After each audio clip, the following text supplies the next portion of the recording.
শেখ, আপনার লাল এবং হলুদ চশমার একটা ভিডিও আমরা আপনার মুখে শুনেছি, যদি একটু কাহিনীটা বলতেন।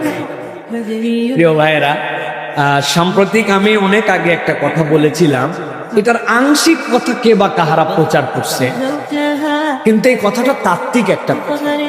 লাল আর হলুদ চশমা তো কোনো ঘটনা না, ঘটনা ভিন্ন। ঘটনা হচ্ছে আমার আব্বা সাথে ঈদের জমনে আমি নামাজে যেতাম, আমি এটা একটা উদাহরণস্বরূপ বলছিলাম। আব্বাকে বলতাম আব্বা একটা চশমা কিনে দিতে হবে, তখন 2 টাকা দামের একটা চশমা পাওয়া যেত, সামনে কাগজের ফ্রেম, এর সামনে লাল আর পিছনে এলাস্টিক দেওয়া। আমি ওইটা পরে যখন চোখে দিছি, উপরে তাকায় দেখি আসমান লাল, নিচে তাকায় দেখি আব্বার মুখের দিকে আব্বা লাল, বাড়িতে এসে দেখি আম্মা লাল, ভাত লাল, তরকারি লাল, সব লাল। খানিকক্ষণ পরে আমার মনে হয়েছে লালের মজা তো নেওয়া শেষ, ওই বেলুন আলার কাছে আমি হলুদ চশমাও দেখছিলাম। আম্মার থেকে আবার 2 টাকা দিয়ে দিবেই না, তো জোর করে নিয়ে গেছে। 2 টাকার অনেক দাম, আজ থেকে 25 বছর আগে। 2 টাকা নিয়ে যায়, একটা চশমা কিনছে, এবার হলুদ। আইসে দেখি আর আসমানের দিকে আসমান হলুদ, নিচে তাকায় দেখে যে আব্বা একটু আগে লাল ছিল আব্বা হলুদ, আম্মা হলুদ, সব হলুদ।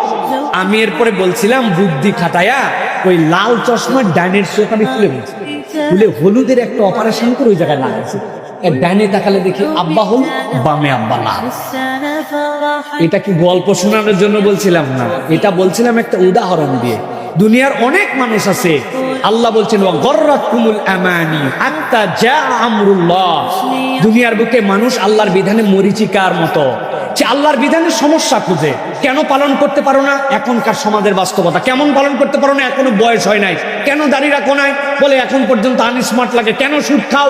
ওই অর্থনীতি এটা ছাড়া চলে না। ওর আল্লাহর বিধানে হাইকোর্ট দেখায়। আমি এই জন্য বোঝানোর জন্য বলছিলাম যে আসলে সমস্যা আল্লাহর বিধানে নয়, আসলে সমস্যা তোমার চোখ আর অন্তরে। তোমার চশমাটা শয়তানি চশমা, ঠিক কিনা?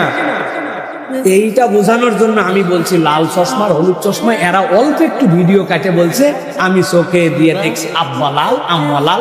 মানুষ এইটা দেখে আর হাসে আর চিন্তা করে সাইফুল্লাহ ভাই কি চশমা পড়ছিল।